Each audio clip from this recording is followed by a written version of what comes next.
Olá, olá, meus amigos! Sejam todos bem-vindos a mais um Cast que Salva. Você sabe que dentro desse canal do YouTube nós trazemos aqui profissionais que são referências na sua área de atuação, profissionais que trazem um conteúdo totalmente diferenciado, profissionais importantes para falar sobre saúde, né? Porque o Cast que Salva é o Cast do Informação que Salva, que a gente leva conteúdo de alto nível aqui dentro do canal do YouTube, e depois esse conteúdo também é distribuído para todos os nossos canais, Instagram e dentro do YouTube também.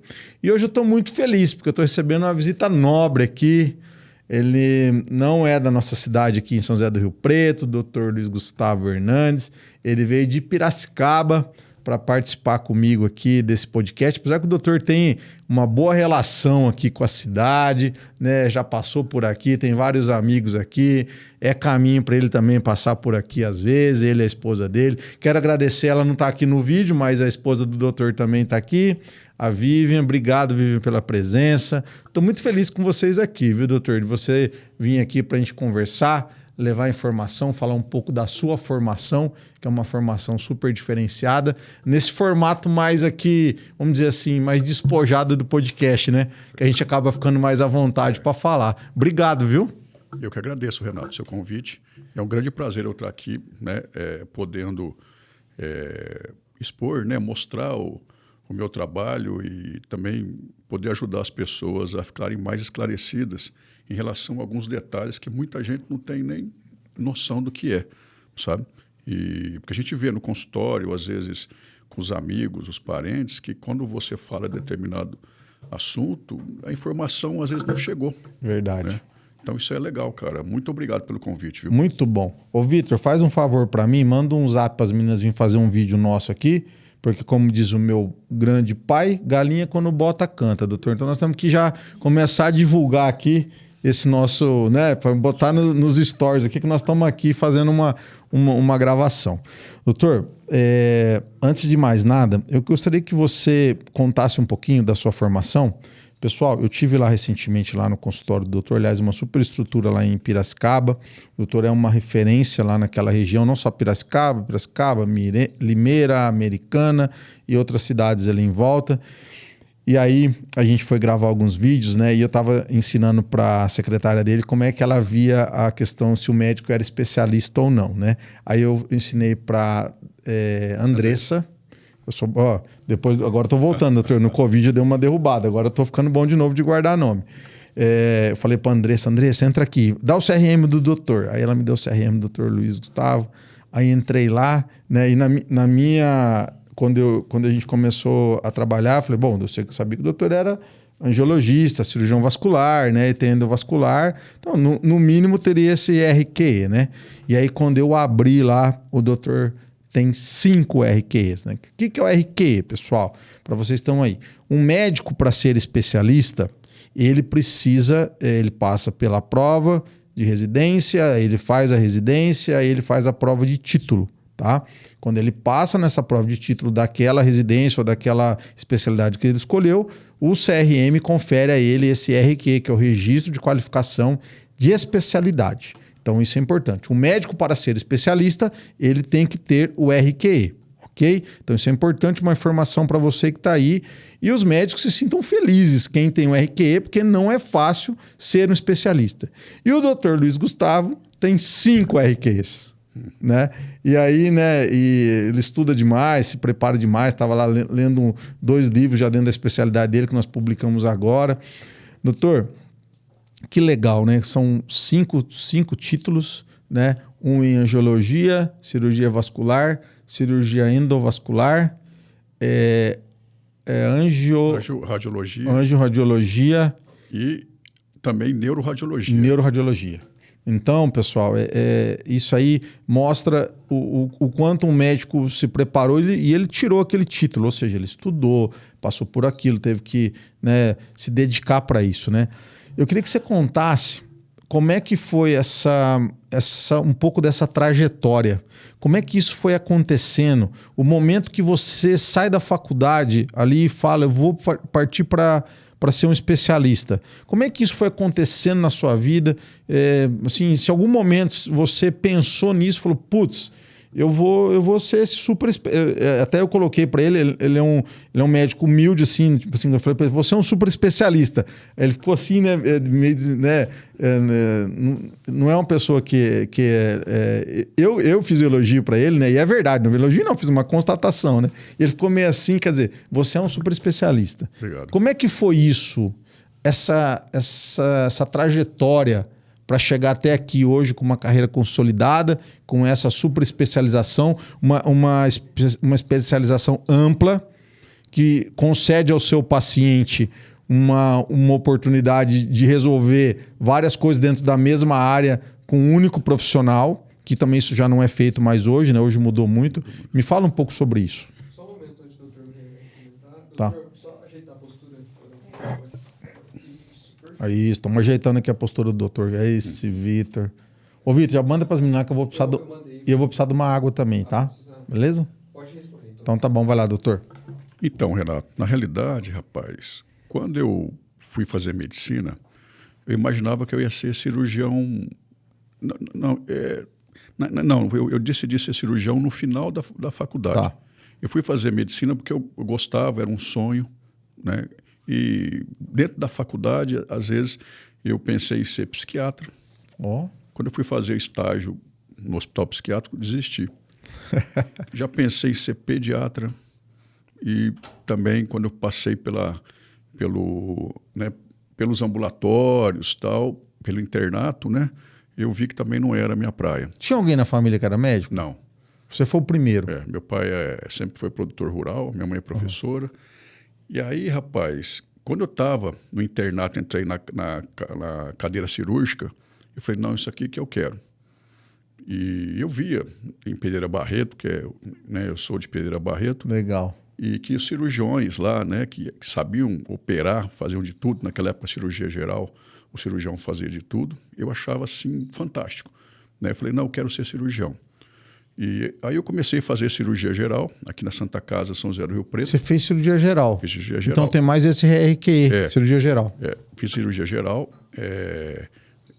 junto, né, com o treinamento dos Dória, né, doutor Oscar Dória, é grande conhecido aqui em São José do Rio Preto, tem a técnica de Serra Dória.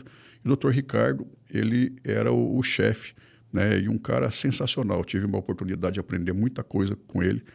Assim, não só a parte cirúrgica, porque eles têm uma tradição, operam muito bem, mas também a postura do médico, uma pessoa humanizada, séria. Isso me agregou muito também na formação, sabe? E doutor, e onde que você fez a tua formação? Em Presidente Prudente. Prudente, tá. Aí depois você vem para Rio Preto. Para Rio Preto. Tá. Passei na prova na residência, né? E aí comecei a fazer. Na HB. Na HB. HB não, na Santa Casa. Santa Casa, pessoal, os Dória são de lá. Isso. Tá. E aí, no meio também da cirurgia, a gente passa por várias cadeiras. Você opera a parte de estômago, vesícula, entrava também para aprender a operar um pouco de tireoide, pescoço, entrava junto com os obstetras para aprender a fazer cesárea e tal. Então, eu pensava depois, vou acabar a cirurgia geral, vou voltar para Pereira Barreto. É pertinho aqui, né? Vou voltar para lá, que era meu sonho ser cirurgião e fazer de tudo na cirurgia. Só que aí eu vi que eu precisava fazer uma especialização, né? Porque... Quando você terminou a cirurgia geral? Eu estava terminando. Então, você já tinha terminado a faculdade, você faz a residência de cirurgia geral, que são 3 anos, ou era 2 anos? 2 anos. Naquela época era 2, né? Hoje que é 3, né? Certo. Aí eu peguei e falei, bom, eu tenho que fazer uma especialidade cirúrgica, né? Não ficar como, assim, cirurgião geral, né? Porque antigamente o cirurgião geral, ele operava tudo, mas hoje já é fragmentado, né? Aí eu resolvi fazer cirurgia vascular, que foi o que eu mais me identifiquei, né? O aparelho circulatório me encantou, e eu falei, bom, é esse caminho que eu vou seguir. Aí prestei a prova para a parte de cirurgia vascular e angiorradiologia, aqui no MC, na equipe do Dr. Dalmo. Tá. Fiquei 2 anos lá fazendo a residência, foi uma experiência muito boa. Né? Mais 2 anos daí? Mais 2 anos. Né? O MC, naquela época, era um centro de referência em cardiovascular, né? Tanto na parte de ciência, eles publicavam muito trabalho. A gente teve a oportunidade, assim, foi a primeira vez que eu dei aula em congresso, assim, porque eu tive a oportunidade de apresentar casos né, do serviço nos congressos brasileiros de cirurgia Uma vascular. estrutura top, né? Top. Então agregou muito valor também. E aí, Renato, tinha uma coisa interessante, rapaz. Naquela época que eu estava terminando a cirurgia geral, a cirurgia vascular, a radiologia intervencionista, né, angiorradiologia e cirurgia endovascular, estava nascendo no mundo. Você entendeu? Estava assim, era uma coisa que estava começando. Vocês estão falando de que ano isso aí, doutor? Isso aí, 1998, mais ou menos. 98. Estava nascendo, estava chegando as coisas aqui no Brasil. E também tinha uma grande expoência, o Dr. Crescêncio Séntula, que ele foi um dos fundadores da radiologia intervencionista no país. Vinha professor da USP, da Unicamp, fazer treinamento com ele aqui, sabe? Uhum. Porque ele foi um grande pioneiro. E você viu isso nascer? E vi isso nascer. E, naquela época, eu tive a oportunidade, eu falei assim, não, eu tenho que fazer isso aqui. Conhecia todo o serviço, a gente acompanhava os nossos pacientes lá, que eram encaminhados para ele. Eu já tinha uma certa amizade com ele. Eu vou fazer radiologia intervencionista e endovascular também. E aí, rapaz, meu pai ficou louco. Falou, mas você vai fazer mais 2 anos? E uma coisa que não existe ainda no Brasil. Está começando agora. Eu falei, não, mas eu quero fazer. Era uma doidura isso lá atrás, né? Era literalmente, né? Porque na época, tipo assim, a maioria já saía e já ia trabalhar, né, doutor? Trabalhar. Então você já tinha feito 2 anos de geral, fez mais 2 anos de cirurgia vascular e ia fazer mais 2 anos de de radiologia intervencionista, neuroradiologia e cirurgia endovascular. Tá. E daí, Renato... Dentro do IMC. Dentro do IMC. Tá. Só que a radiologia intervencionista era com o Dr. Crescêncio no Criva. Tá. Aí eu terminei a cirurgia vascular, prestei a prova e fui fazer a radiologia intervencionista. Lá junto com o Dr. Crescêncio, com a Raquel, né? Uhum. E o Rafael Garzon, que era, né, o meu parceiro na época. E quando a gente estava fazendo o treinamento, começou o Dr. Crescêncio foi convidado para trabalhar em várias cidades do interior do estado de São Paulo. Só que ele não tinha equipe. E aí ele só tinha a Raquel que trabalhava com ele. Uhum. E o Rafael... A doutora Raquel está dentro do HB, né? Do HB. Ela é responsável pela parte de neurointervenção lá, Uhum. né? Que uma profissional incrível, assim, tem uma formação muito boa e tecnicamente muito boa, sabe? E ela é chefe do HB lá. E aí o Rafael, a gente fazia residência junto, né? E aí o doutor Crescêncio chegou e falou, vamos montar uma equipe? Eu estou precisando ter uma equipe. Eu fui convidado para trabalhar em Limeira e Piracicaba, né, em Ribeirão Preto, e em Presidente Prudente, entendeu? E não tem como eu tocar isso aí sozinho. Nessa área aí. Nessa área. Aí eu topei, eu e o Rafael. A gente até... a residência fora de Rio Preto foi em Limeira primeiro. E eu e o Rafael, a gente... eu ficava uma semana lá, ele ficava uma semana, eu ficava uma semana em Ribeirão, uma semana em Presidente Prudente, e a gente ia rodando o estado, né? Depois o Dr. Lucas Michelin veio trabalhar também no nosso grupo, Uhum. e daí tudo foi acontecendo, sabe? E o grande diferencial também, que eu acho uma coisa muito interessante, porque, por exemplo, quando você termina a residência médica, você teve oportunidade de aprender determinada coisa naquele período, entendeu? Mas a vida é um aprendizado constante, né? Como a gente tinha uma equipe, né, muito bem estruturada, o Dr. Crescêncio, que era meu professor e meu chefe, meu sócio também dentro do grupo, né? Ele ia também operar os casos mais complicados, entendeu? Isso aí trouxe uma grande qualidade para o serviço, sabe? Porque a gente discutia os casos eram bem estudados, tinha a experiência dele que vale muito. Então, nós fomos sócios por praticamente 15 anos, né? E trabalhando com ele, dando essa assistência. E naquele início ele participou ativamente, não foi mais do que uma formação de residência, né, doutor? Não. Porque a experiência que você adquiriu ali foi uma coisa absurda, né? Foi uma coisa muito... Porque você tinha... a gente fazia... Ele vinha operar junto comigo lá em Piracicaba, Limeira, e em Ribeirão Preto eu ia ajudar ele, em Presidente Prudente. Tinha os casos, né? Tinha os casos, né? Então, eu tive essa oportunidade, Renato, de... Aconteceu, cara. É assim uma coisa que... Se você falar para mim Hoje eu moro em Piracicaba, né, que depois continuei trabalhando lá, mas nós trabalhamos em Jundiaí, em Campinas. Em Campinas nós trabalhamos, né, em 2 hospitais lá. Então, dentro daquele contexto que eu estava vivendo ali, Piracicaba era, vamos dizer, um centro médico que estava nascendo ainda também, sabe? Assim, hoje está muito melhor do que era. Sim. Entendeu? Hoje já, assim, a cidade já praticamente tem tudo que tem aqui em São José do Rio Preto. Uma cidade bonita também. Eu gostei de lá. Porque São José do Rio Preto é um centro médico muito grande, Sim. né? E assim como Ribeirão Preto. Mas hoje Piracicaba ela está muito bem servida assim, em termos de profissionais, estrutura de hospitais. E muito bem localizado, né, doutor? Muito bem localizado. Perto de Ribeirão, perto de Campinas, perto de tudo ali, né? Aí eu optei por me fixar lá, né? E eu nunca imaginava na minha vida que eu iria para aquela região. Então, aquela pergunta que você fez, né? Você tinha noção que você ia fazer tudo isso de especialidade, ia ter essa oportunidade de ficar junto com um grupo que estava nascendo a especialidade no Brasil, né? E não, eu imaginava que eu ia ser cirurgião geral e mexer com pecuária em Pereira Barreto. Ei, doutor, é muito legal, né? Hoje cedo foi muito bacana, né? E assim, ao longo do tempo, a gente vai aprendendo o que a gente gosta de fazer, né? Sempre... E assim, na verdade, a gente sabe que gosta... Às vezes, na vida, você faz algumas coisas que não gosta. Quem faz o que gosta é criança, né? O adulto faz o que precisa ser feito, né? Mas, às vezes, a gente tá em umas coisas e faz algumas coisas que gosta. E uma coisa que eu gosto é contar a história. Certo. E aí, hoje de manhã, fui contar a história do doutor doutor Rodrigo Nogueira, lá em Jabuticabal. Muito legal, né? E agora tô tendo a oportunidade de contar um pouco da tua história, né? E é muito legal porque a história que você... É a tua trajetória, aquilo que constrói, aquilo que você... Pô, é legal você olhar e falar, pô, né?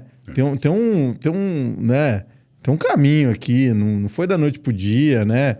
E é legal também a gente... Achei legal você falar, porque às vezes as pessoas... E não estou julgando ninguém. Às vezes a pessoa fala, não, eu sempre idealizei isso, né? A nós aqui também, às vezes eu me pego aqui...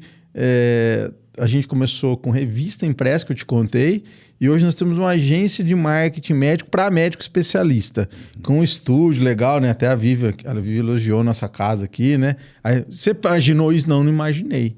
Né? Como eu te contei, a gente foi ficando sozinho aqui na casa e as coisas foram acontecendo. Mas sabe uma coisa de tudo isso? É o trabalho sendo bem feito, né? É você se dedicando, você ali estando no dia a dia fazendo as coisas com seriedade, com honestidade, com integridade, né? Isso eu percebo muito assim na tua trajetória, né? Muita dedicação ao paciente. Médico precisa gostar de gente, né? Precisa.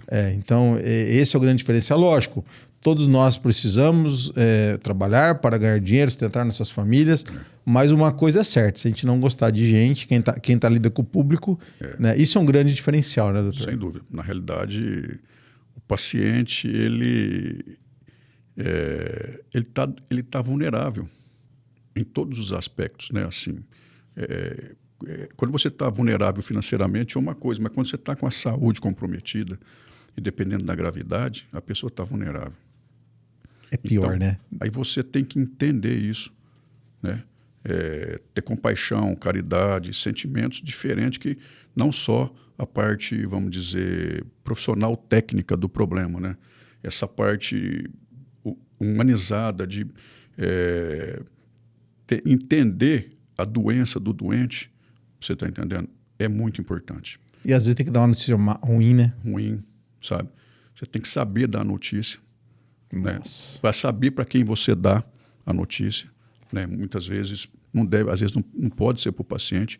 Você tem que chamar um filho, uma esposa, falar, olha, a situação é essa, essa, essa. Vocês querem que conte para ele ou não? Entendeu? Então você tem que ter essa sensibilidade, sabe? Não pode ser assim, pé na lata, sabe? Porque tá lidando com gente, né? Com gente. É o que você gostaria que fizesse para você está fazendo para as outras pessoas, né? Sem dúvida. Doutor, isso é muito legal, né? Isso aí também eu aprendi muito com o Dr. Crescêncio, porque eu estava te falando, ele foi praticamente um dos grandes pioneiros do Brasil.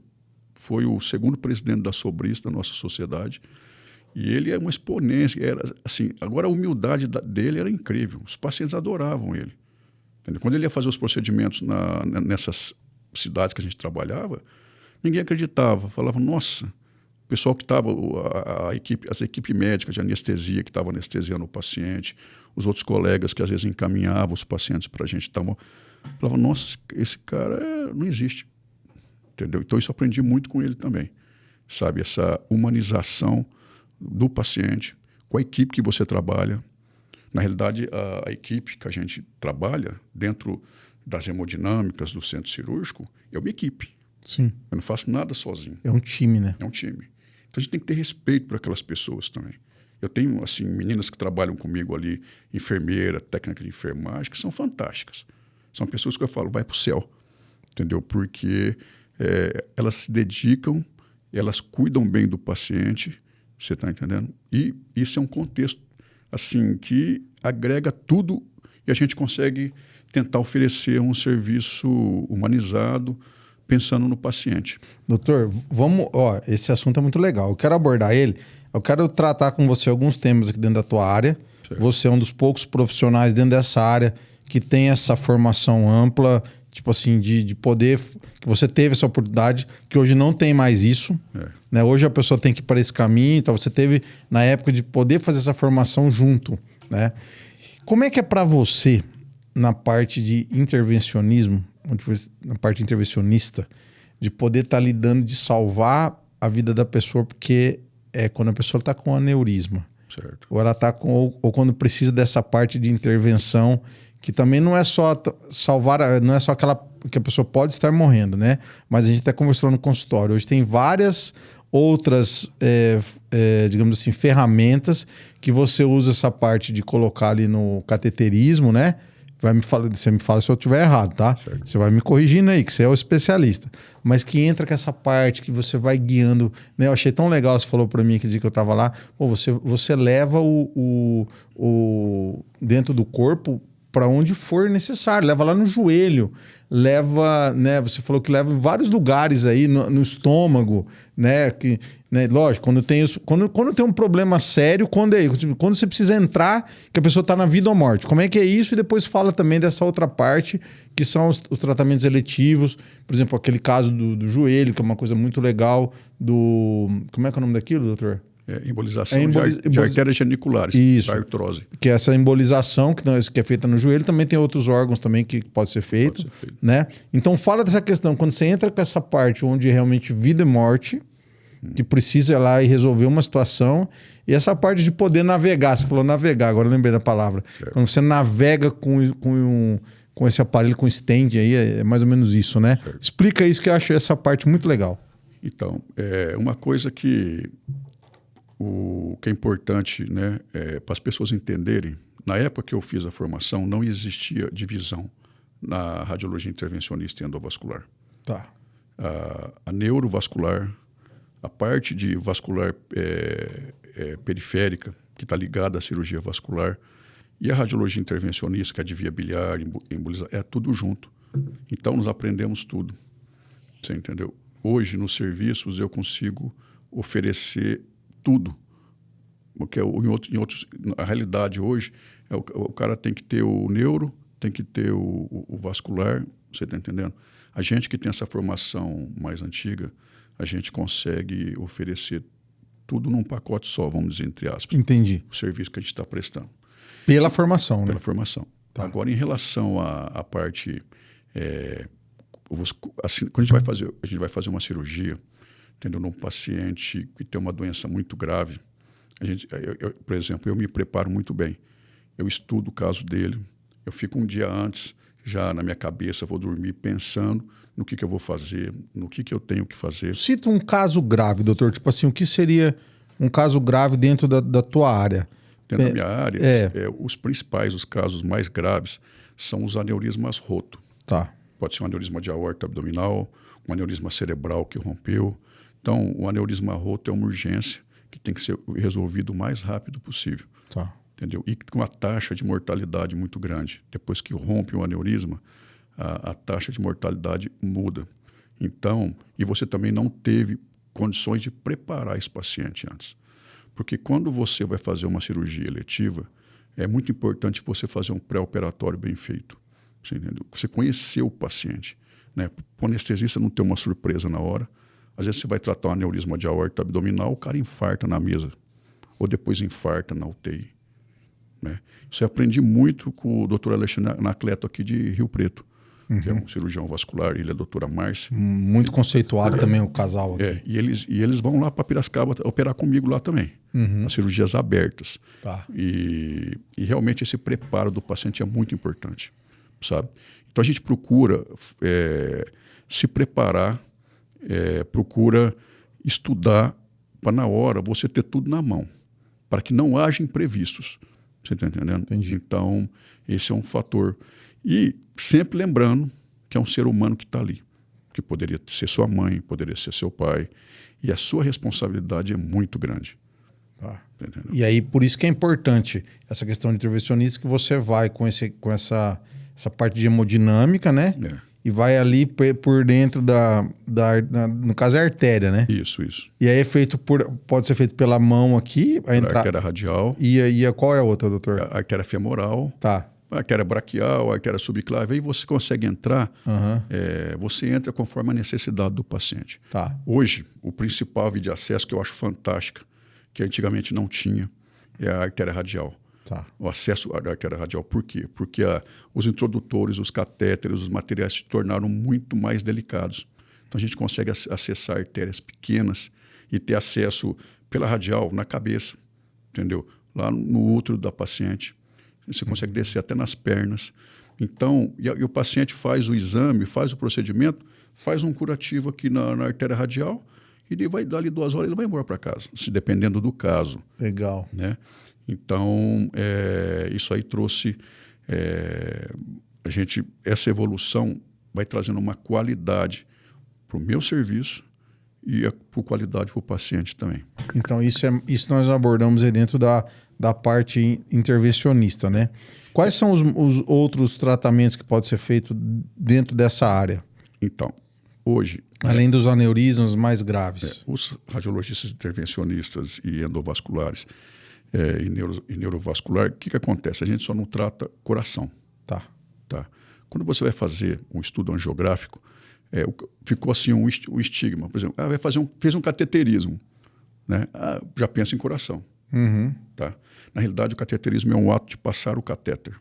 Ok. Entendeu? Então, a gente faz cateterismo do cérebro, do rim, faz do fígado, faz da parte tanto reprodutora masculina como feminina, você entendeu? Embolização de tumores. Então, você consegue ir com o catéter dentro da circulação aonde você quiser. Você entendeu? Então, isso aí, o que acontece? O fato de você não precisar mais abrir o paciente é uma coisa assim, a gente vê nos pós-operatórios de cirurgia de aneurisma aberto e cirurgia endovascular, a recuperação do paciente é muito mais rápida. Diferente, muita diferença, né, doutor? É muita diferença. E outra pergunta que você fez, o que a gente trata? No cérebro, aneurisma cerebral, malformação arteriovenosa, alguns tipos de tumores. Na parte vascular, carótida, né? As obstruções de artéria carótida, os aneurismas de tórax, de abdômen, problema de entupimento nas artérias do braço, né? As tromboses e tal, mioma uterino, embolização de próstata. Aquela do fígado que você comentou. Fígado, né? O fígado, a gente faz embolização de tumores, né? Principalmente do hepatocarcinoma. Mas o procedimento é muito semelhante, é o ato de chegar com o catéter naquele local e usar o material adequado. A gente usa mola, usa stent, usa cola, usa endoprótese, né, que é o stent recoberto. Então, depende da doença do paciente. Né? Legal. É feito um planejamento muito bem feito em computador, porque hoje a imagem é muito importante para a gente. Tá. Né? Até que define a radiologia intervencionista, o que é?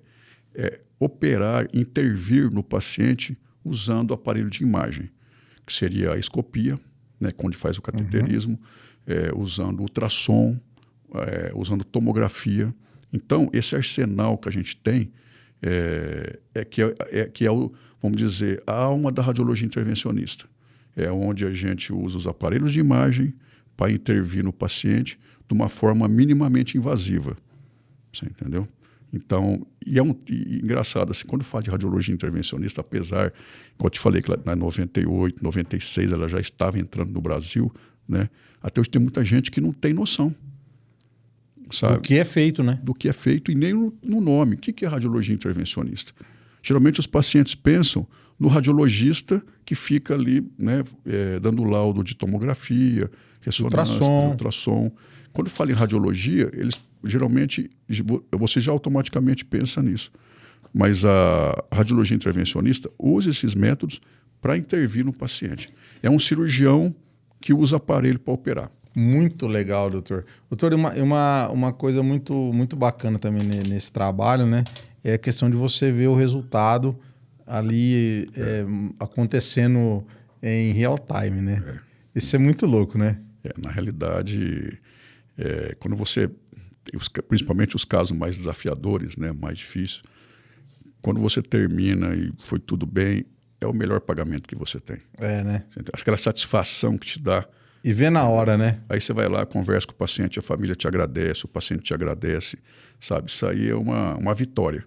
É como se você tivesse numa competição, entendeu? Ele lutou tanto e ganhou ela. Você entendeu? Então, é aquela satisfação, aquela coisa... E também pensando no lado humano, né? A gratidão que aquelas pessoas ficam por você ter ajudado elas, ter feito, né? Então, é legal. É voltar para casa com a certeza do dever cumprido, né? Isso aí. Isso é muito bom. É isso que preenche a vida da gente. Na realidade, o principal objetivo meu é poder ajudar as pessoas dentro do conhecimento que eu tenho, sabe? Assim, né? Esse é o principal, dando qualidade no que eu faço. Muito bom, muito bom. Ô, Vivian, nós abordamos bem aqui essa parte aqui, né? Dessa parte. Agora nós vamos para a cirurgia vascular, cirurgia que faz a parte de doença, a parte de estética. Esquecemos alguma coisa nessa outra parte aqui? A doutora Vivian, viu, doutor Luiz Gustavo? Porque ela tá lá no consultório junto lá, né? Ela não é médica, mas tá junto na... Deixa eu fazer uma pergunta, já que nós estamos aqui gravando o podcast. Quando que a Vivian entra na sua vida? Então, a Vivian entrou na minha vida quando eu estava fazendo cirurgia vascular. Né? A família dela é aqui de São José do Rio Preto. Ela é rio-pretense? Rio-pretense. E eu conheci ela por acaso. Na realidade, uma menina que fazia direito e vinha de carona comigo de Pereira Barreto, que fazia direito aqui, era da classe da Vivian. E a Vivian é advogada, então? É advogada. E aí tinha uma boate. Como que é o nome da boate mesmo? Vamos lembrar o passado aí. Onde era isso aí? Só sei que tinha ali na Avenida do Shopping. Tinha a parte de cima, que era o pessoal mais novo, e a parte de baixo, o Mix Lounge, Mix, né? E tinha a parte do pessoal mais velho, né? Então, tinha duas filas. Aí, eu estava na fila do pessoal que é para a parte mais velha e a Vivian estava na outra. Na moçada. Junto com essa menina de Pereira. Aí ela me viu e falou, Lu, tal. Foi lá, me abraçou numa sexta-feira. Você vai amanhã para Pereira Barreto? Eu falei, vou. Eu tenho plantão lá, eu vou. Ela falou assim, posso ir junto e volto no domingo com você? Pode. Aí ele me apresentou ela. Aí já o coração já bateu diferente. Me apresenta essa tua amiga aí. E foi ali, então? Foi ali, então. Rapaz, o destino é bom demais, né? É o destino. Já quantos anos juntos já? Quantos anos? 18 anos juntos, já com 2 filhos, né? 2 filhos. São 2 meninos, né? 2 meninos. Muito legal. Família top, né? Isso aí, doutor. A vida é muito boa, né? E a Vivian, na realidade, ela é uma preciosidade, né? Ela é, vamos dizer, a rainha do nosso lar, né? Ela... Ainda mais com todos esses homens lá, né? Vixe, Maria, não é fácil, não. Ainda ajuda muito lá no consultório. Eu vi, né? Ela tem uma gestão muito forte lá, né? Na realidade, a Vivian faz a parte da gestão, né? Tanto das outras coisas que a gente tem no consultório, ela que... E como isso é importante para o médico poder trabalhar tranquilo, né? Renato, se não tivesse, cara, eu não teria... Assim, minha vida financeira seria uma bagunça, sabe? Sei. Porque realmente o médico trabalha muito. Eu chego em casa todo dia 9 e pouco da noite, saio 7h30, mais ou menos 7 horas, e é puxado. E atendendo o dia inteiro, consultando, operando, sabe? E depois do WhatsApp aí, agora todo mundo tem acesso, né? Todo mundo tem acesso, você tem que responder tudo muito rápido. Igual eu estava vindo de Piracicaba para Rio Preto, Né? Quando saiu de lá, eu vim dirigindo uma parte, depois lá veio outra, porque eu tinha um monte de coisa para responder. Sim. Sabe? Então, respondi isso, respondi aquilo, fazendo algumas justificativas para convênio no celular. Sim. Então, assim, se você não tiver uma pessoa assim do seu lado, né, vendo a outra parte... E de confiança, né, doutor, que está do lado ali, né? Cuidando da secretária, vendo se está tudo certo, se a secretária está trabalhando direito, entendeu? Se os hospitais estão pagando, entendeu? Porque às vezes, se você não tiver o tem controle... que acompanhar, né? Acompanhar. É uma empresa, né, doutor? Uma empresa. É isso aí. Tem que entender que o médico ele é uma empresa, né? Uma empresa, sem dúvida. E aí tem que ter alguém para estar ali. Quem tem essa oportunidade de ter a esposa do lado nessa função é um privilegiado, né? Privilegiado. Eu tenho alguns amigos aqui que têm e eles são bem privilegiados, viu? Ó, doutor Paulo Miranda, doutor, vou lembrar mais um. Agora está o doutor Cássio lá também com a esposa, que está ajudando. Tem algumas aí... preciosidades, se eu esquecer de alguém, não fiquem bravos, porque hoje eu tô com a desculpa perfeita. Depois do Covid, nunca mais fui o mesmo, então vocês me perdoem, tá? Mas eu lembro muito do Dr. Paulo Miranda com a Cimara, que eles são uma dupla perfeita lá e funciona muito bem. Doutor, vamos falar um pouco agora da parte de cirurgia vascular. Certo. Né, que você também é um especialista, tem aí assim, um consultório muito forte nisso. Né? E a gente abordou um pouco lá no teu consultório quando eu estive lá, mas é um conteúdo que vai para o Instagram, certo, que ele vai ficar ali mais cortado. Aqui as pessoas podem assistir a gente e assistir tudo de uma vez. Né? Esclarece para as pessoas as duas, como eu separo aqui, né? A parte de doenças venosas, certo, né? E quando entra o cirurgião vascular nisso, né? E também não é só de cirurgia, né? Também tem muitas vezes se resolve só com a parte clínica também, medicamento, tratamento, enfim. Certo. Mas essa parte da doença venosa e a parte estética, que hoje está muito em alta e você faz também. Sim. Hoje você tem o laser mais moderno que tem aí, que ajuda as mulheres hoje a ficarem sem as varizes, sem os vasinhos também. E a parte da cirurgia feita da retirada de safena também com endolaser, certo, que também você realiza. Certo. Então vamos fragmentar aqui para a gente poder falar de todos esses temas aí. Então, o que acontece? A cirurgia vascular e a radiologia intervencionista, principalmente na parte de endovascular, elas estão muito ligadas, estão juntas hoje assim, que é como se fosse marido e mulher, estão bem juntas, né? Tá. Então, hoje, o cirurgião vascular, ele acaba fazendo a parte de endovascular ligada só à cirurgia vascular. Tá. Beleza.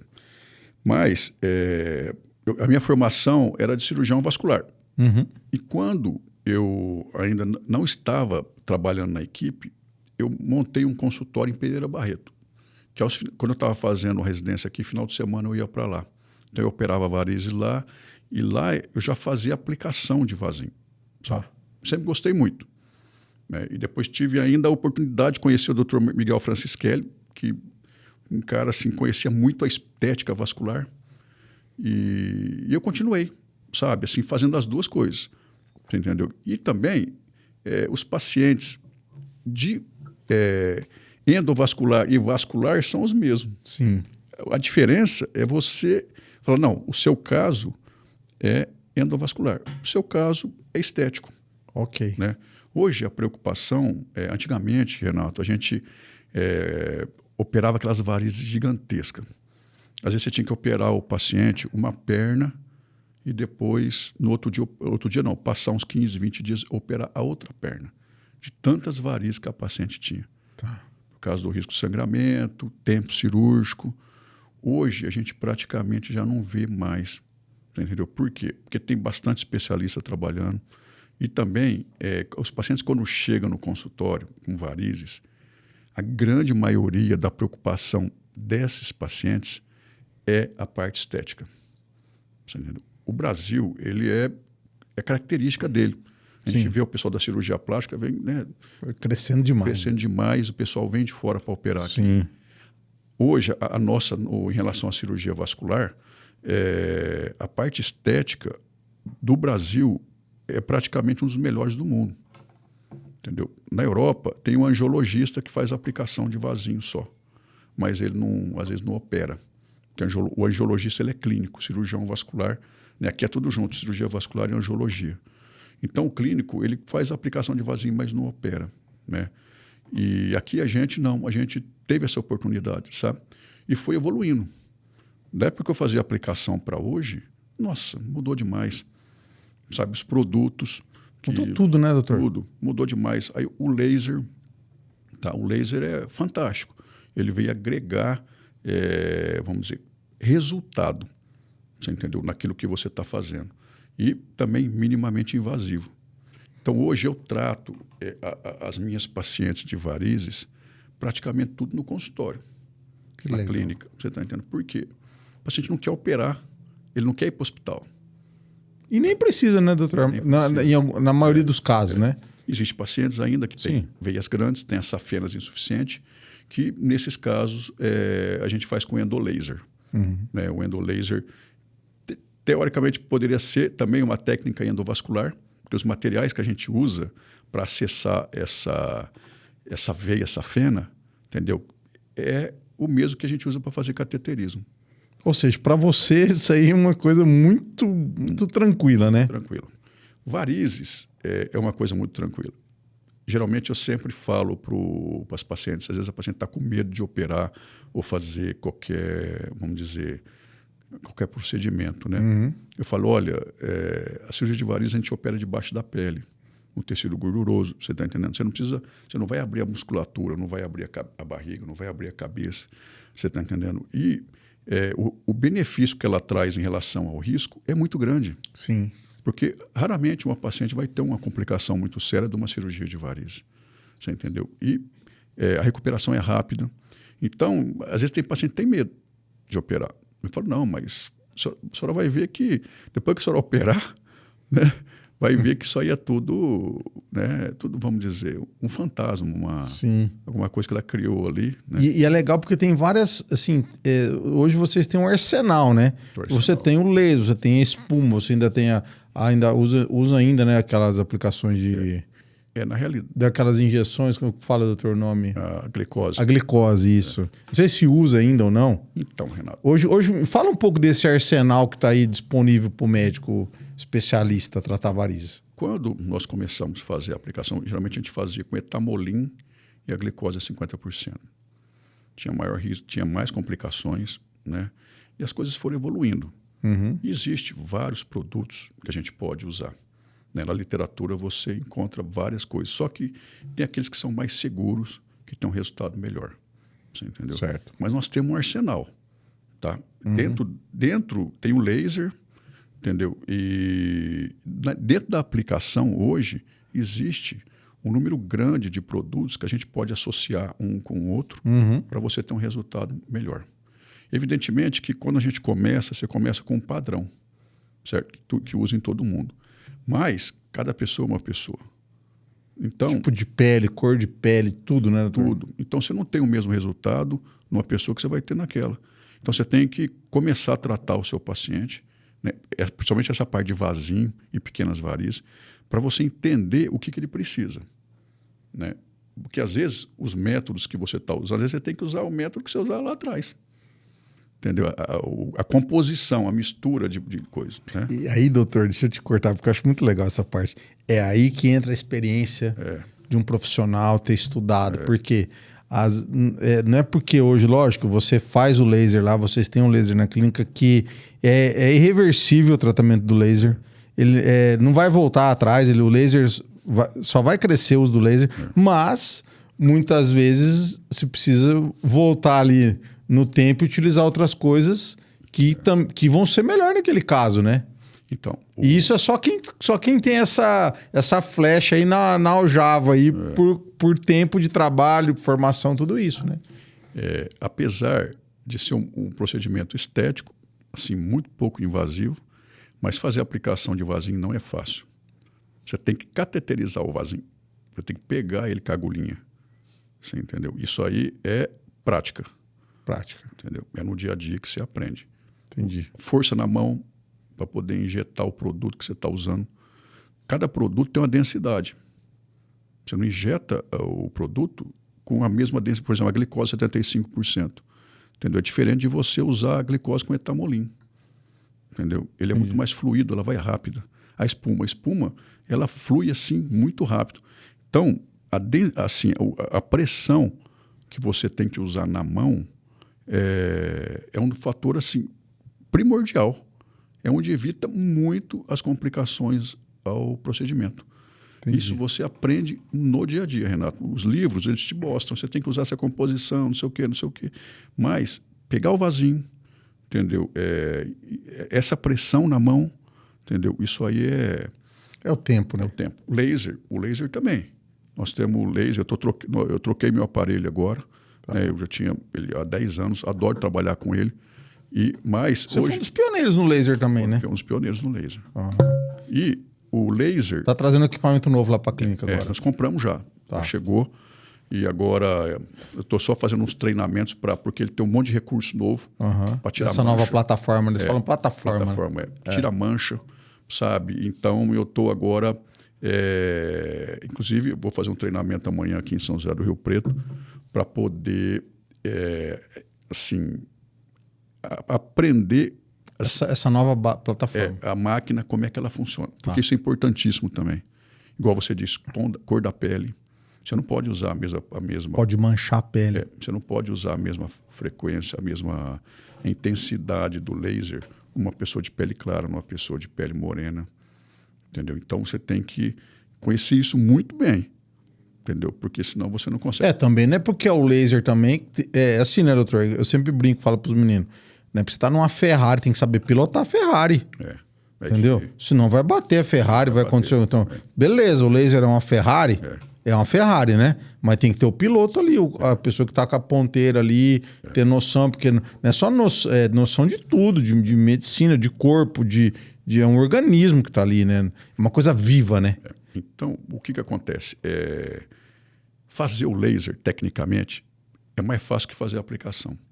Porque você aponta a ponteira ali no paciente do vasinho e você dispara. Entendeu? Só que a diferença, igual, por exemplo, a força da pressão na seringa, que eu estava te falando, no laser, é você entender os parâmetros dele. Entendeu? É o que o laser faz. Né? E você saber regular a máquina para aquela pessoa também. Sim. Você está entendendo? Então, isso aí, essa capacidade que você desenvolve de programar o laser, né, é aquela mesma capacidade, vamos dizer, uma analogia, né? Sim. Você ter a pressão da mão no vasinho. Não é uma receita de bolo. Não é uma receita de bolo, não é. A tal voltagem, tal não sei o que lá, tal ponto. Quer dizer, Se você vê uma pessoa fazendo na internet o laser ou qualquer vendo ao vivo, você fala, mas é fácil demais. E realmente é. Você está entendendo? Agora, o duro é se você chegar, né, naquilo lá. é estudo, né, doutor? estudo. Então, agora em Piracicaba, nós vamos ter, em Vívia, nós vamos ter um equipamento top lá que tira mancha. E agora vamos oferecer o que tem de melhor lá para a população da cidade e região lá. É isso aí, doutor? Isso aí. Legal. A clínica já vai estar... Quanto equipamento está sendo montado lá? Então, já foi montado. Já? Já Tá. está montado. Agora nós estamos na fase de application, vamos dizer, que é um termo que a gente usa para poder pôr essa máquina para funcionar com todos esses detalhes que eu estou te falando. Tá, aqui agora você vai ter que saber como é que funciona esse novo equipamento que você já usava. O outro agora você só fez uma troca trocou a Ferrari. Troquei a Ferrari. Pegou a do ano. Peguei a do ano agora. E trabalhar com carro novo sempre é bom, né? Mas tá cheio de botão. Um amigo meu comprou aquele elétrico novo daquela BID. Nossa, aquilo ali tem cara que tem que fazer um curso para aprender o carro. Igual esse equipamento aí, né? Tem que fazer um curso para poder saber tudo que ele tem, né? Certo. Que ele pode oferecer para o paciente, né? Doutor, e assim, nos casos da retirada de safena, fala assim um pouco da diferença, que você continua fazendo o procedimento normal, né? Certo. E qual que é a diferença do procedimento normal com o procedimento que é um laser, mas é um laser diferente, que ele entra com fibra ótica, né, na safena. E aí fala de como é que são os procedimentos. Lá no consultório você contou bem legal, né? Como é que é feita a retirada, que entra lá como se fosse um ganchinho ali, né? Isso. Puxa, nós estamos falando, gente, presta atenção, nós estamos tentando facilitar para vocês aqui da maneira mais simples possível, né? E é muito legal o médico como o Dr. Luiz Gustavo, porque ele consegue facilitar esse entendimento, né? Porque se usa muito termo técnico, nós aqui, nós não estamos aqui dando aula, né, doutor? Nós estamos falando com as pessoas para ter conhecimento. Então, é legal que o doutor tem uma facilidade muito grande de falar do procedimento e demonstrar essa técnica. Então, fala para mim a diferença de um procedimento padrão, né, de retirada de safena e o feito com laser. Entendi. Igual eu te disse, né, a gente, no começo, né, a gente operava muita varizes grandes, aquelas safenas grandes, tudo. O que é a cirurgia convencional da safena? A safena é um vaso que nasce no tornozelo e ela vem até em cima na virilha. E nós temos a safena magna, né? A safena parva, ela está atrás da perna. Então, o método antigo, você tinha que fazer um corte na virilha, né? E um corte ali embaixo no tornozelo. Um cortinho. Aqui a virilha era maior. Você procura cirurgicamente o vaso, né? E depois você introduz dentro dele, ele é um cabinho de aço, tá? Que nem um araminho. Você introduz, né? Vai subindo ele dentro da veia. Assim, normalmente não era usado ultrassom, você ia só navegando. Quando ele saía aqui em cima, ele tinha... Então ele começa lá embaixo do tornozelo. E às vezes entra no ramo pequeno, tal, para trabalho. Não é uma... Entendi. E aí na pontinha dele ele tem uma rosca que você coloca como se fosse uma porca ali. Você entendeu? E você puxa essa veia. Quando faz o trajeto, chega lá onde precisa chegar, aí de lá faz aquele lá, entrou lá e você faz Você arranca essa veia. Você entendeu? Então o trauma cirúrgico, ele é muito maior. Ela é dissecada. É isso o termo ou não? Ela é arrancada. Arrancada mesmo, tá. Dissecar fica lá, né? Seria, dissecar, quando você abre, ela é dissecada para a gente acessar a parte proximal e distal. E você tem que limpar o vaso, deixar ele ali, mas ela é arrancada. É por arrancamento mesmo. Sabe? E isso aí forma mais hematoma. Tem também, a veia safena, ela tem um pouco de nervo que envolve ela. Dor. Você entendeu? Não, a pessoa vai ficar com parestesia, vai ficar com o pé dormente, alguma coisa. E também tem uma complicação chata da cirurgia de safena que pode acontecer, faz parte do risco do procedimento, não é um erro médico, não é nada. Sim. É a pessoa ficar depois com um linfedema. Porque ali próximo da safena também, em algumas pessoas, tem muito vaso linfático. Então, quando você faz o arrancamento, você entendeu? Esses vasos linfáticos são lesados e a pessoa acaba ficando com inchaço no pé, principalmente no dorso do pé, nesse pós-operatório. Então, o laser nada mais é que a mesma coisa que a cirurgia endovascular. É o procedimento minimamente invasivo, que você entra na veia com um furinho, você não precisa mais abrir a virilha em cima. Você entra com um furinho, você passa uma fibra, né, uma fibra óptica ali dentro, e na ponta dela tem o laser, a luz que vai queimar essa safena. Você entendeu? Então, você diminui a formação de hematoma, né, de ficar roxo, diminui a possibilidade de ter parestesia e diminui muito o risco do linfedema. E ela não é arrancada mais? Não é arrancada. Ela só é ela é queimada por dentro. E fica lá daí. Fica lá. E muito mais... menos dor, menos recuperação rápida. Eu operei bastante com radiofrequência também, que é mais ou menos semelhante ao laser. Mas o laser tem um resultado melhor. Por quê? Justamente porque você também consegue trabalhar com uma potência diferenciada. Para aquele paciente, você vai usar determinada energia. Você está entendendo? Entendi. Então, o laser ele é mais preciso que a radiofrequência. Entendi. Na minha opinião. Entendeu? Porque para eu fazer a radiofrequência ou fazer o laser é a mesma coisa tecnicamente. A diferença só que é que o laser é uma luz e a radiofrequência é uma energia vibratória que acaba queimando essa veia. Muito bom. Eu tenho mais... Doutor, eu tenho que liberar o doutor aqui, porque já estamos mais de 1 hora conversando e o papo é bom. Ele é bom de conversa, eu sou bom de conversa. Nós vamos embora. Só para a gente terminar esse assunto aqui, para as pessoas entenderem nessa parte de vascular, quais são os sintomas mais importantes que as pessoas precisam buscar um médico vascular, um cirurgião vascular? Quais são dor na perna, cansaço, tudo isso aí.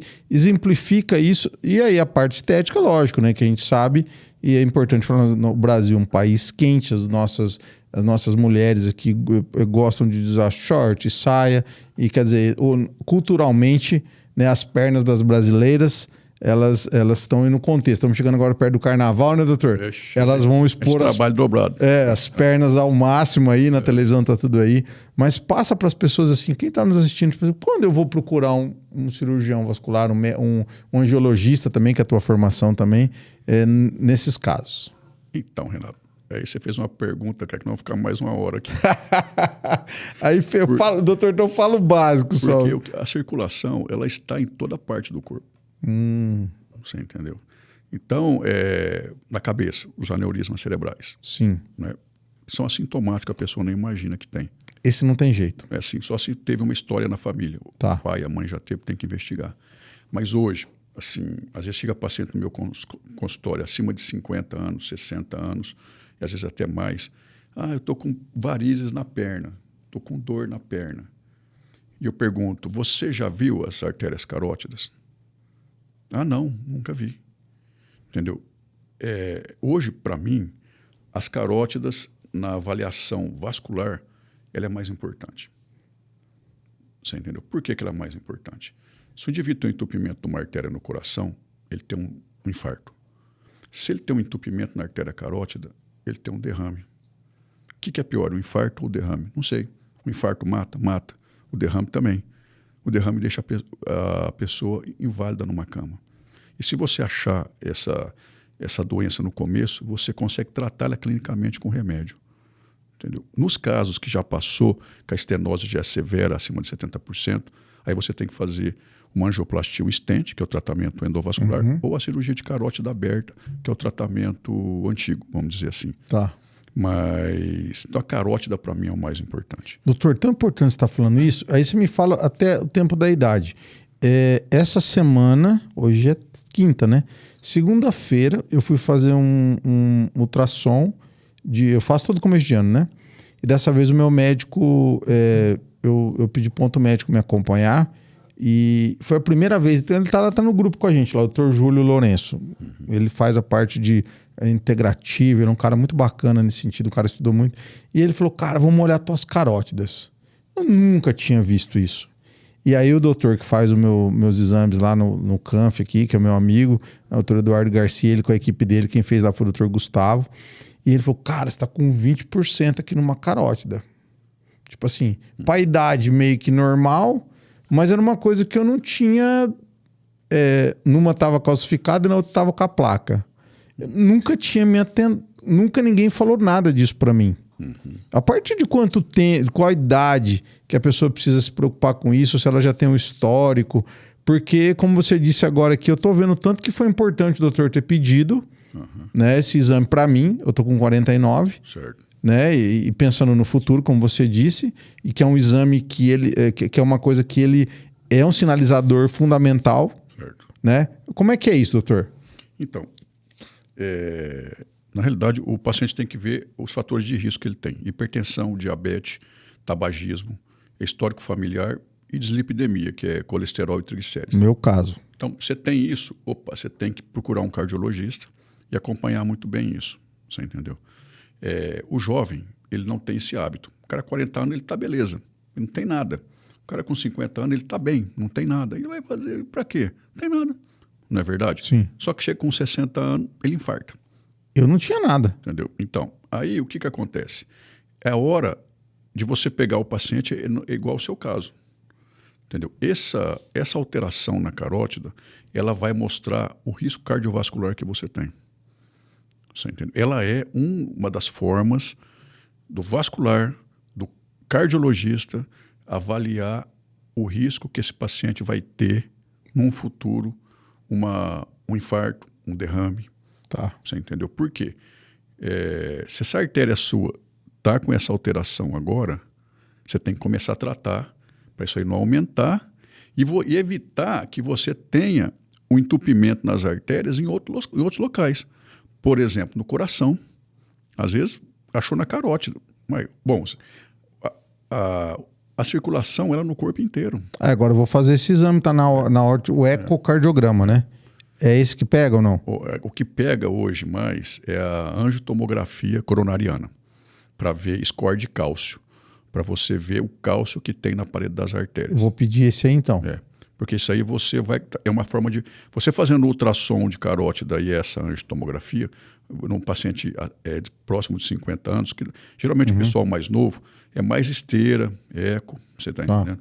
Mas se você tratar, né, igual ao seu caso, você começar a se tratar direitinho, né, ver a glicemia, ver o colesterol, fazer atividade física. Eu sempre falo para os pacientes, qual que é o melhor remédio para a circulação? Atividade física. Tanto para a parte de veia, de vasinho, como para a parte arterial. Entendeu? Então, a atividade física é fundamental. Ela é o mais importante para top. Né? Então, isso aí você vai evitar doenças futuras. Tá. Então, nós falando da parte de... nessa parte que não tem muito sintoma. E no caso das varizes, fala os sintomas mais frequentes, o que pode acontecer da pessoa te procurar lá no dia a dia lá. Então, é muito comum no consultório, assim, um volume grande que a gente tem que o paciente chega com dor nas pernas. Isso aí é muita gente, sabe? Só que essa dor pode ser problema de coluna, nervo ciático, pode ser artrose no joelho, entendeu? Pode ser metabólico, você está entendendo? Pode ser uma doença neurológica e pode ser uma doença vascular arterial ou uma doença vascular venosa, que são coisas totalmente diferentes. Legal. Tá? Então, quando o paciente chega lá, às vezes ele acha que ele está cheio de varizes, mas as artérias dele estão entupidas, que é muito pior. Nossa. Porque as artérias entupidas, ele pode perder a perna, ao passo que as varizes não. E acontece, doutor? O quê? Essa coisa das artérias? Acontece muito. Igual entope o coração, entope a carótida, entope as artérias da perna. E aí o sintoma é a dor? O sintoma é a dor. O indivíduo vai andar, a gente chama de claudicação intermitente. A pessoa anda 1 quarteirão, 2 quarteirão, ela para, que ela tem uma dor na batata da perna. Nossa. Essa daí é uma dor clássica. O paciente falou isso, você pode ter certeza que ele está com problema nas artérias. Mas evidentemente que é você examinando o paciente que você vai chegar à conclusão. É uma doença arterial? É uma doença venosa? Às vezes a pessoa tem vasinho, tem varizes, ela tem uma dor na perna, mas aqueles vasinhos, aquelas varizes não são a causa da dor dela. Entendeu? Então, beleza, vamos tratar os vasinhos e as varizes, mas essa dor não é dos vasinhos das varizes. Você, né, tem que ver um ortopedista, ver a coluna, como é que está. Então, o paciente tem dor na perna, tem que procurar o vascular e o ortopedista, vamos dizer assim. Tá? É que dá para saber um pouco da dor articular para esse outro tipo de dor, né? A gente consegue diferenciar. Consegue, mas às vezes confunde. Confunde, né? Confunde. Entendeu? Às vezes a pessoa, normalmente, por exemplo, um formigamento no pé, na perna, é um sintoma neurológico. Por que está formigando? Porque um nervo está sofrendo. Entendi. Mas qual que é a causa do sofrimento desse nervo? Você entendeu? Dentre essas causas tem a parte vascular. Você entendeu? E dor na perna e formigamento, a primeira coisa que as pessoas pensam é na circulação. Formigamento no braço. Nossa, estou com a circulação ruim. Ah, estou com formigamento no pé. Nossa, minha circulação está ruim. Pode ser de circulação? Pode. Pode ser problema de artéria? Pode. Pode ser problema de veia? Pode. Mas às vezes não é. Então, o paciente ele vem querer assim... Quando você fala, eu falo para eles, seu encanamento tá beleza, não tem nada. Nossa, abre um sorrisão. Não, graças a Deus. Às vezes está com um problema sério para caramba na coluna, mas fala, não, minha circulação tá boa, tá tudo jóia. Então, o paciente ele deve procurar, quando tiver uma dor na perna, e para ver o que ele tem. Né? Se for vascular, a gente trata. Doutor, que muito tema bom aqui, né, pra gente conversar, né? Bacana demais de falar com... Eu fico muito feliz, assim, de ver o rumo que a nossa empresa está tomando, né? Esse ano eu e a Kelly, conforme eu falei para você e para a Vivian, né? Que hoje o nosso objetivo é trabalhar realmente com médico especialista, né? E a gente vê toda a diferença, né? Porque quando você está na frente de um especialista que se prepara, que se preparou, e você é um cara que não para de estudar. Eu vi lá os livros lá de você estudando agora sobre embolização. Aí tem um livro em português, outro em inglês. Eu já olhei e falei, o doutor tá lendo esse livro em inglês. Putz, né? Quer dizer, é a busca pelo conhecimento. Não para, né? Não para. Não tem como, né? Tem que estar antenado. Quer dizer, uma nova máquina agora de um novo laser, e aí tá lá com o livro para estudar outra coisa, né? O que pode oferecer de melhor para o paciente, né?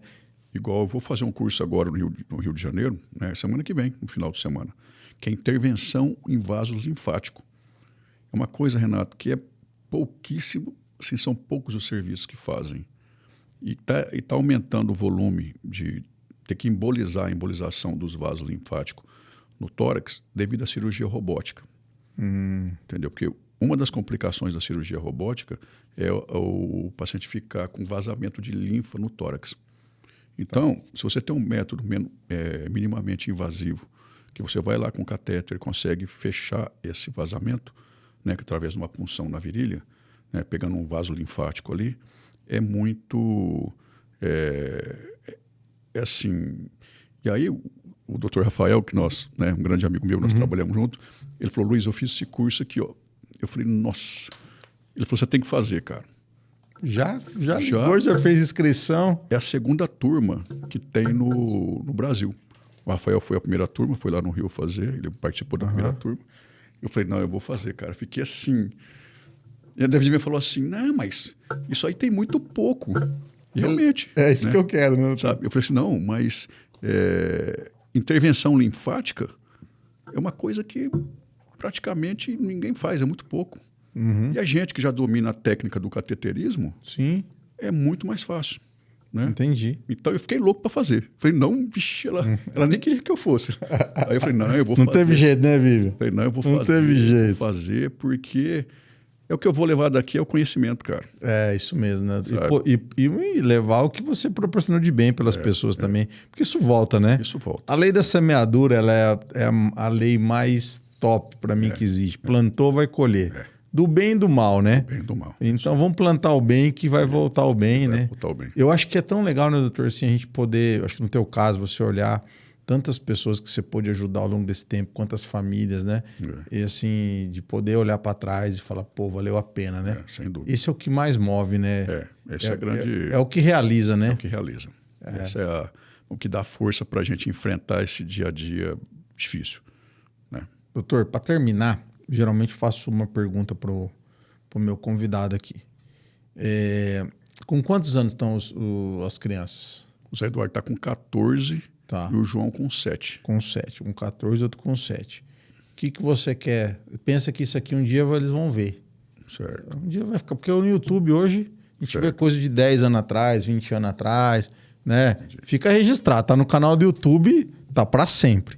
O que você quer deixar registrado para os teus filhos aqui como uma mensagem, digamos assim, elabora aí. O dia que eles menos esperar, eles vão escutar isso aqui. Tipo assim, putz, vou ver meu pai lá, ouvir meu pai, e isso vai fazer diferença na vida deles. Entendeu? Você vai falar, pô, ele escutou e falou, pô, sabe, cara, tava precisando escutar isso do meu pai, um negócio que ele deixou gravado aqui. O que você quer deixar de mensagem para eles? Deixa eu respirar fundo.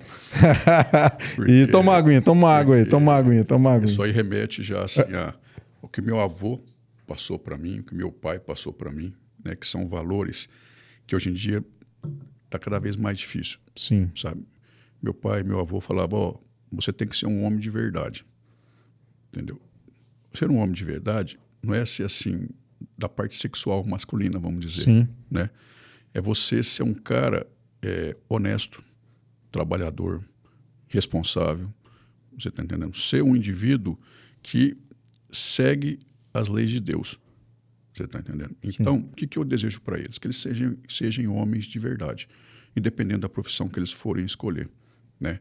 Mas que sejam honestos, verdadeiros e tenham força para enfrentar as dificuldades. Entendeu?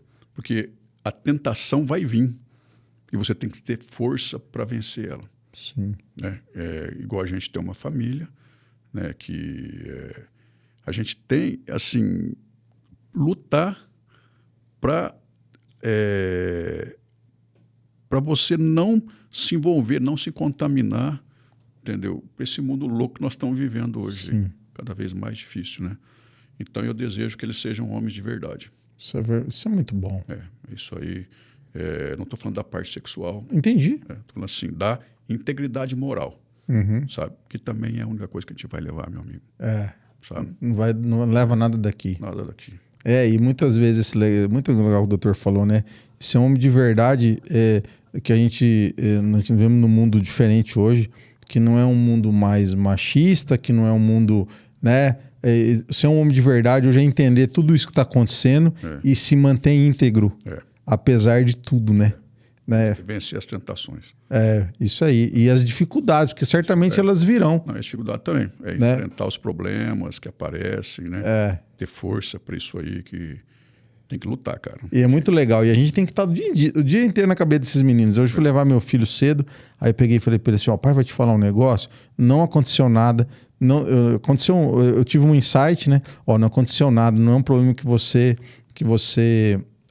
aconteceu, mas eu quero te dar um ensinamento. Estava olhando para a escola, queria que você prestasse atenção, porque isso aqui vai fazer a diferença, né? Aí eu falei uma coisa dele muito legal, eu falei, filho, quando você estiver numa casa de uma outra pessoa, ou você estiver convivendo com outras pessoas, né? De você ser educado sempre, de você não ser entrão, de você olhar tudo que está acontecendo ao teu redor, para você saber se posicionar e você ser benquisto. Ninguém gosta de gente que fica entrando a todo momento, ou gente que... tipo assim, pessoas que são inconvenientes, né? Tava explicando para ele, falei, ó, você está numa casa de uma outra pessoa, você saber o que acontece, você saber se comportar, né? E aí eu falei para ele, aí ele falou assim, pai, mas não fiz nada. Não, filho, você não me fez, só tô te falando porque eu veio aqui na minha mente agora e eu queria que você escutasse, né? Porque eu tô aqui do seu lado, eu sou o cara que vou estar para sempre com você, então, quer dizer, e você sempre vai poder contar comigo, né? E aí, isso a gente incutir na cabeça deles, né? Sem dúvida. Porque isso faz toda a diferença, né? Toda a diferença. Na parte da formação deles, esse apoio, aquela presença, a criança aprende mais na convivência do ambiente do que você fala para ela.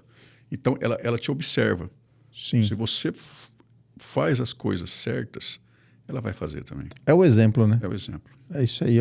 É deixar um exemplo bom e vamos criar... esses dias eu escutei, né? A gente fala, puxa, essa nova geração é diferente, mas eu não acho que está perdido. Eu acho que nós temos que estar aqui fazendo a nossa parte de ajudar essa nova geração. Né? Porque eles vivem um negócio muito melhor que nós, né? Hoje eles têm tudo, eles têm isso aqui, a tecnologia está na mão deles, né? E como eu sempre digo, nós estamos migrados digitais, né? Eles são os nativos digitais. Mas tem muita coisa ainda da nossa época ali que é muito boa e funciona muito, né? A pessoa pode ter a parte digital, o que ela não pode perder são os valores. Exatamente. Sabe? Que são, vamos dizer, milenares, né? Então, eu acho que ter acesso à tecnologia é excelente, porque a realidade melhorou muito, mas tem que saber filtrar, né? E ter os valores que, vamos dizer, que são, assim, reais, né?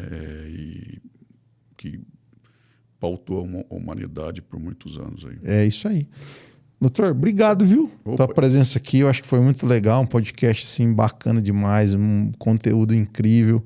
Eu acredito que nós vamos poder ajudar muitas pessoas através desse conteúdo aqui. Aqui deu muito vídeo, viu? Ô, Vivi, vai dar muito corte aqui. Pode ficar tranquilo, a gente já gerou conteúdo lá no seu consultório. Agora nós só precisamos mostrar essas cirurgias, essa parte de quando você entra com essa intervenção, mostrar esses equipamentos para as pessoas saberem um pouco como é que é esse procedimento, né? Ali ao vivo e a cores, você entrando aí por essas artérias e por essas veias aí do corpo humano. Muito legal. Obrigado, viu, doutor? Nossa, Renato, eu que agradeço, cara, essa oportunidade de vir aqui e sempre eu queria, assim, tentar mostrar, assim, essas coisas que você perguntou. Uhum. Né? A ligação da radiologia intervencionista com a parte vascular, endovascular, que isso é muito confuso. Entendeu? E às vezes a pessoa não tem mesmo, não tem nem por que saber, né? Não sabe, né? Não sabe, não é uma coisa né? Difícil mesmo, né, doutor? E aí também é legal da nossa parte ter um profissional aqui altamente capacitado, com uma super formação, poder levar esse conteúdo também de uma maneira muito simples, né? E é tão legal, gente, a simplicidade de falar isso aí é para poucos, assim. Geralmente, alguns médicos, talvez não por maldade ou não, às vezes usam muito termos técnicos, né? Certo. Então, e o doutor Luiz Gustavo, ele tem os termos técnicos aqui, mas eu acho que pela tua bagagem de muito lidar com as pessoas, você desenvolveu isso, né, doutor? Essa facilidade de mostrar para o paciente, né? Desenvolvi. E também, uma coisa é você apresentar um trabalho num congresso, numa reunião médica, aí você vai usar termo técnico. Né? A gente, igual eu falei, o meu objetivo é tentar mostrar aquilo que a gente conversou. Se eu for usar termo técnico, ninguém vai entender. Só médico ou enfermeiro, quem está na área. Né? E aqui nós estamos falando para o público geral. Público geral. Muito bom. Pessoal, agora vocês vão fazer o seguinte, ó, você que escutou a gente até aqui, você vai fazer o triplo C, que é curtir, comentar e compartilhar. Essa foi boa, hein, Vitor? Tá lá no meu Instagram. Triplo C, curte, compartilha e comenta. Legal, quero agradecer o Vitor também, que me acompanhou mais uma vez aqui. Sabe que o Vitor só vem para esses episódios diferenciados, viu, doutor? Nossa. Ele só vem aqui, ele não tá vindo muito aqui não, ele precisava estar mais aqui, viu, doutor? E o Vivian, obrigado, viu, Vivian, também. O contato que vocês fizeram com a gente, espero que a gente possa andar muitos anos junto aí e vocês sempre vão ter o nosso apoio e saibam que vocês estão numa empresa que respeita o médico especialista. Obrigado, Renato. Obrigado mesmo. Valeu muito, obrigado mesmo. E é isso aí, pessoal. Obrigado, até a próxima.